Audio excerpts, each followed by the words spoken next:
Monsieur le Président, dans un de vos communiqués, vous parlez de l'institution du multipartisme intégral. Je voudrais savoir, ce sera pour quand et comment est-ce que vous comptez vous y prendre? Si nous étions prêts, je dirais tout de suite. Tout de suite, parce que notre peuple le mérite. Tout de suite, parce que les autres le font. Je pense, j'ai écouté, j'ai vu, j'ai lu. Il n'y a pas de chemin pour contourner cette démocratie.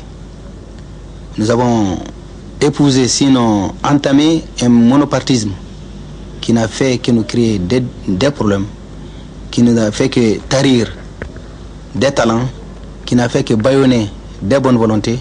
Donc nous sommes dit à un certain moment que si nous devons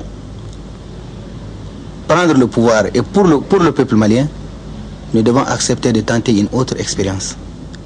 L'expérience démocratique, l'expérience du multipartisme, l'expérience de la raison et l'expérience de la vérité.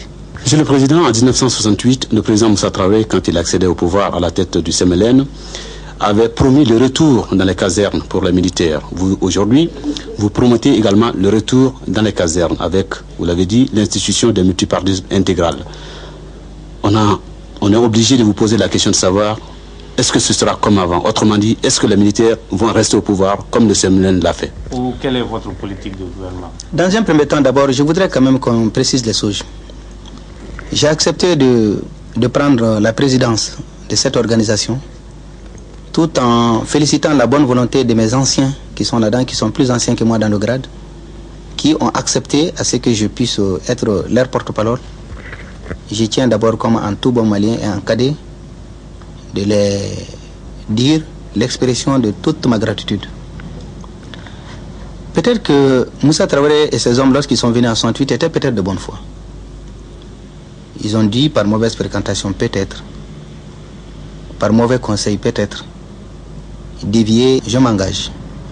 Et j'en prends les serments devant notre peuple, devant notre jeunesse,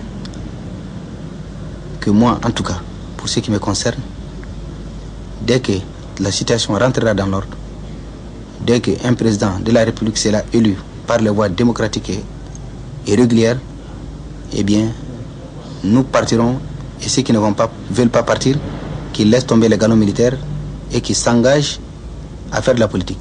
Je vous le dis dès maintenant et avec précision, et j'insisterai pendant tout le temps, l'armée ne se mêlera plus de politique.